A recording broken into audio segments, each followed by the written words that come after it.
Hi, I'm Professor Green, and today we're going to be talking about group deliverable number 2. We're going to be going through the ILT example. And so you'll see that here they have their mission. I'm going to go through all the slides from deliverable number 1 and 2.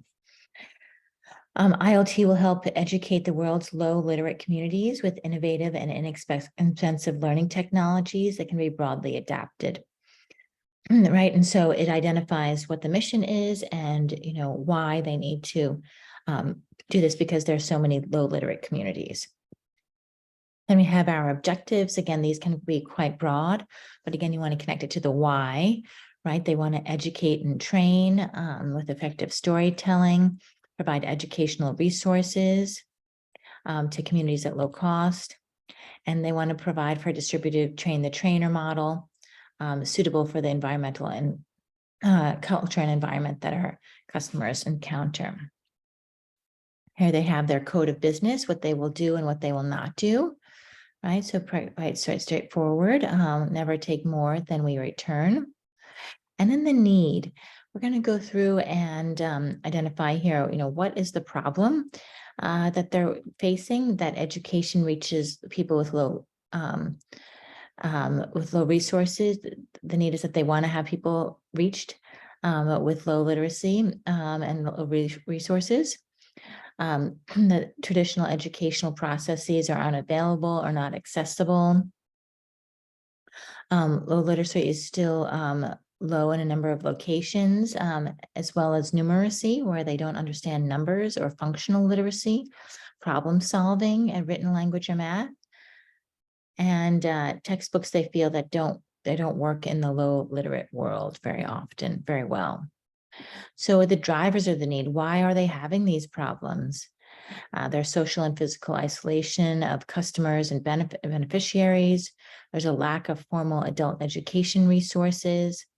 There's required skill sets that are needed in a fast-changing, technology-driven world.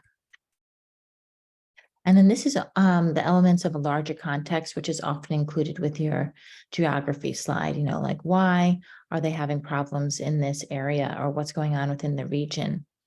There's poor educational infrastructure throughout Africa.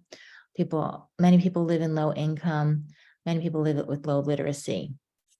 And then going further into the details as to what Tanzania really looks like.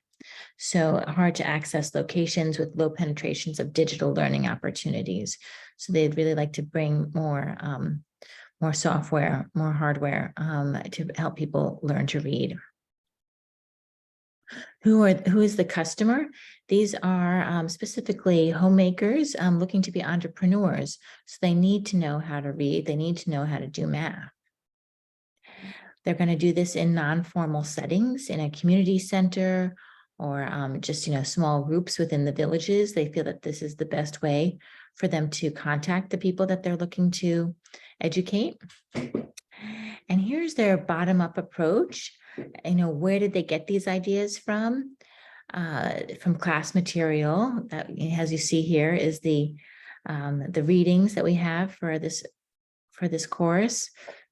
Also, the image-based immersion exercises that we do in this class, the video-based immersion exercises, the poverty simulation that you did, the POV-sim, and recorded interviews. Then they also did some searching on their own, some more research, relevant multimedia, videos, articles, etc. What did they learn through this bottom-up research? They found out that transportation was less than ideal. There's a low penetration of broadband in many of the communities. And then we go on here to show the market insights. And so what else did we find out about this area? Or how did we find this out? Again, the virtual interviews, the internet searches, they found out that they want to work with concrete and pictographic thinking, right? Because if they can't read very well, then it's much easier for them to pick up on pictures. Transportation, again, is less than ideal, and low penetration in broadband in many of the communities, again. Also, social enterprises and NGOs have vested interest in educating local populations. So It's very helpful because, as we know, the nonprofit organizations can be a great partner for many businesses that are looking to be sustainable. Communities are community leaders are trusted advisors. And we also learned in this example that people are willing to learn and that they value education. They're looking to be educated. And so out of those research methodologies, what type of ideas did they come up with? They came up with 4 major ideas. First, a self-contained tablet computer.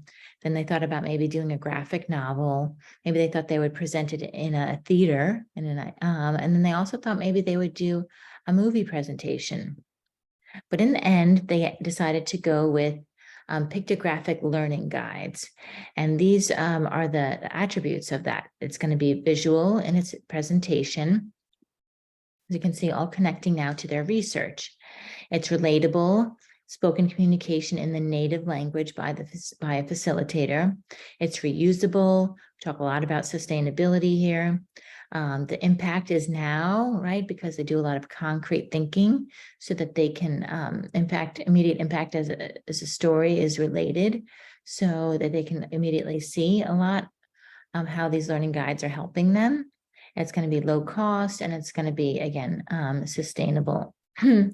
So more details on the chosen solution, the necessary attributes. It's easily transported. It's visual in nature. It's relatable, multiple uses per product, and immediate, and then it's also low cost. So very similar to the previous slide. Great.